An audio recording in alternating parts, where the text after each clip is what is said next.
I live in Chicago with my best friend and roommate, Sarah. We're both 24, work typical 9-to-5 jobs, and love a good party as much as the next person. But what happened to us last Halloween was something straight out of a horror movie. It's been almost a year, and I still get chills thinking about it. A few days before Halloween, this strange box showed up at our door. No label, no return address, just a sleek black box with gold accents. It was heavy and felt expensive, for lack of a better word. At first, we thought it was for one of our neighbors, this super fancy couple that lives a few doors down. But the box didn't have any names or unit numbers. It only had our address. We took it inside because, honestly, we were curious. Inside, there was this gorgeous embossed invitation to a Halloween ball. I'm talking next-level fancy, thick, ivory paper, gold leaf details, and calligraphy that looked like it was handwritten. It invited us to a night of mystery at some mansion on the outskirts of the city, and tucked underneath the invite were these masks, ornate, Venetian-style, full-face masks that looked way too expensive to be part of some regular Halloween thing. Sarah was all in from the moment she saw the masks. She kept saying it was a sign that we should go. Like, how often would we get the chance to attend something like that? I was hesitant. I mean, we didn't even know who sent this. And it didn't feel like it was meant for us. But Sarah convinced me. "Come on, we'll never get to go to something this fancy again," she said. "What's the worst that could happen?" Famous last words, right? So we put on our best dresses and the masks that came with the invite.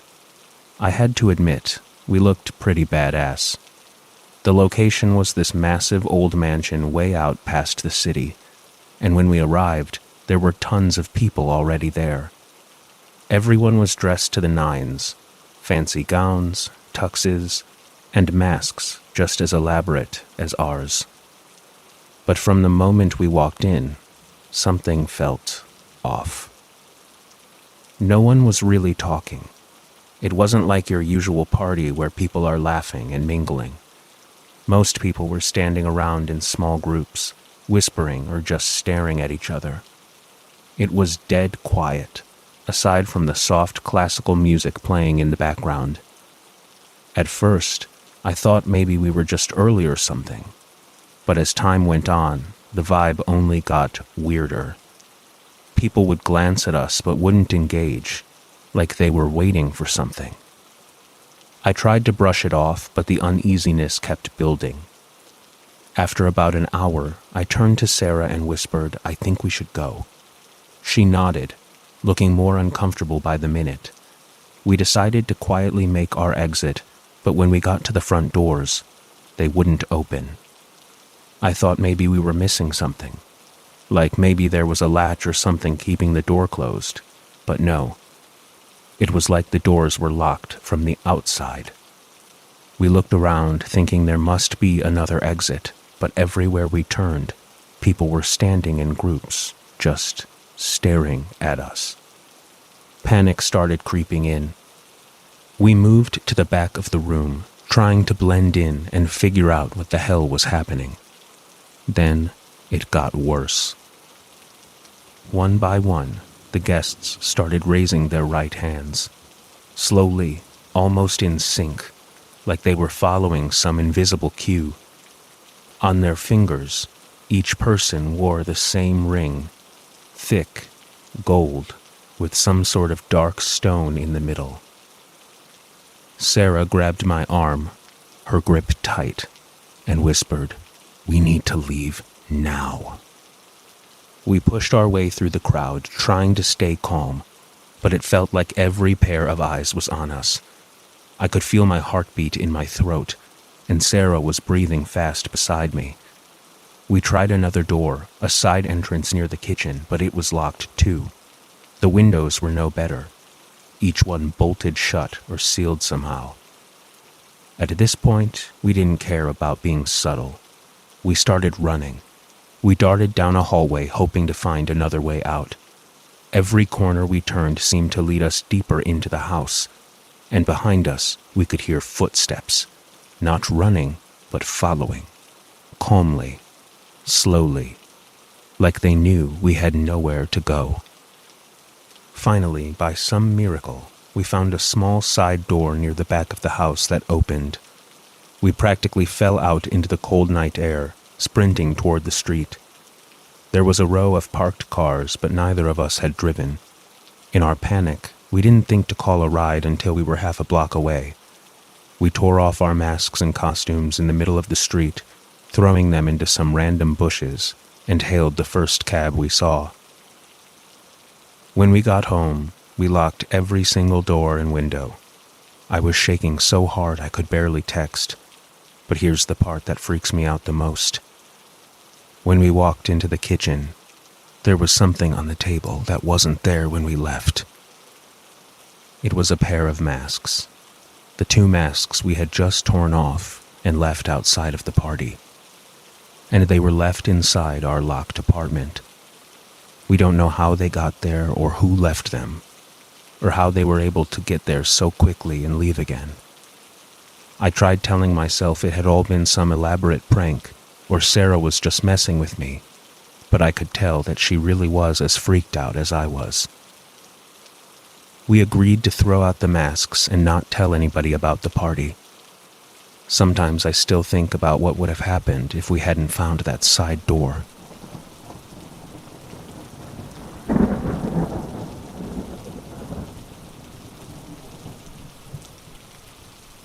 I live in the burbs, close enough to the city but surrounded by enough farmland and open fields to feel like we're in the middle of nowhere. My friends and I had been to this Halloween barn party a few times before. You know the type. Big bonfire, kegs in the corner, cheesy Halloween decorations, and music blasting from someone's truck speakers. But last year, things got weird fast. The barn that held the party sits right next to an old cemetery. It's fenced off with a rusty old gate, and people say some of the graves go back over 100 years. Every time there's a party, someone eventually jokes about sneaking over there after a few drinks. I'd usually roll my eyes at such a thing, but this time, after a couple of beers and a few rounds of tequila shots, it sounded like a good idea. There were 5 of us: me, my roommate Emma, our friend Luke, his girlfriend Tessa, and Ryan, who always played the prankster in our group. Ryan could throw his voice like a ventriloquist and was always pulling little stunts to scare people, especially on Halloween. Anyway, what pushed us to sneak over to the cemetery wasn't just the drinks. It was to ditch this weird guy, Todd, who had been hovering around Emma all night. She told me he had this awkward crush on her and she was beyond creeped out. When Ryan suggested we head to the cemetery, Emma practically jumped at the chance to leave Todd behind. We climbed over the rusty gate and landed in the cemetery. I instantly regretted it, but the buzz was keeping me from bailing. The air felt colder in there, even though the barn was only a few yards away. The wind would pick up every few minutes, rattling the leaves in the trees and making it hard to tell if you were hearing whispers or just the wind. We were goofing around at first, walking between the headstones and making up ridiculous backstories about the people buried there. Tessa kept saying how disrespectful we were being, but she wasn't exactly rushing us to leave. Then we came across something that wasn't old, a freshly dug grave, the dirt still piled up to the side. The sight of it stopped us all in our tracks. "Whoa, that's fresh," Luke said, stumbling a little as he pointed at the mound of dirt. "This person was probably alive like a week ago." "Don't say that," Emma muttered, crossing her arms. She was already on edge, and the grave wasn't helping. We stood there for a minute, just staring at it. I think seeing something so fresh and real in the middle of all that old, forgotten history made it hit differently. You could practically feel the weight of it, someone's entire life, gone just like that. Then, out of nowhere, Emma froze. "Do you guys hear that?" "Hear what?" I asked. "It sounds like a kid, crying." I strained my ears, but I didn't hear anything. I figured maybe the drinks were messing with her, but she looked serious. "Okay, very funny," Ryan said, rolling his eyes. "Emma's already scared, let's not make it worse." But then Luke stopped and cocked his head. "No, I hear it too," he said, and his voice wasn't joking anymore.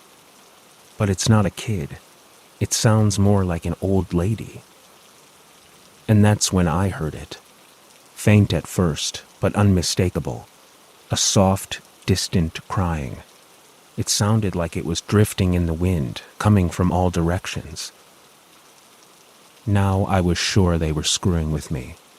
"All right, come on, Ryan, stop it." But Ryan just laughed, popped open a fresh beer, and chugged half of it in one go. The entire time, that distant crying sound continued. "See," he said, "it can't be me. I'm drinking." "Okay, we should leave," Tessa said, her voice shaking. "This is not fun anymore." We were about to turn back when the crying stopped. Just cut off, like someone hit pause. Then, the most blood-curdling scream I've ever heard ripped through the cemetery. It wasn't human. It was this deep, guttural roar that seemed to come from the ground itself. Every hair on my body stood on end. We bolted without a word, stumbling over gravestones and each other as we scrambled for the exit. I didn't care about anything except getting out of there as fast as possible. We were maybe 50 feet from the gate when Emma screamed. Something was moving, clawing its way out of the open grave we had seen earlier. My heart stopped as this figure emerged, pale hands gripping the edge of the dirt. "Holy shit, it's a zombie!" Luke shouted. Ryan, always impulsive, ran forward and kicked at the figure's hands. It fell back into the grave with a yelp. "Wait!" Emma cried, grabbing Ryan's arm. "It's not a zombie, that's—" We all peered over the edge of the grave, and sure enough, it wasn't some undead horror. It was Todd. The weird guy from the party had followed us to the cemetery. He must have been the one making those crying sounds to freak us out. And then his clumsy ass fell into the damn grave. No one said anything for a second. Then we all burst out laughing, half in relief, half in disbelief that this had all really happened. We left Todd behind and sprinted back to the barn, still freaked out but laughing our asses off. None of us could look at the cemetery the same way after that night. And Emma, she blocked Todd's number the next day.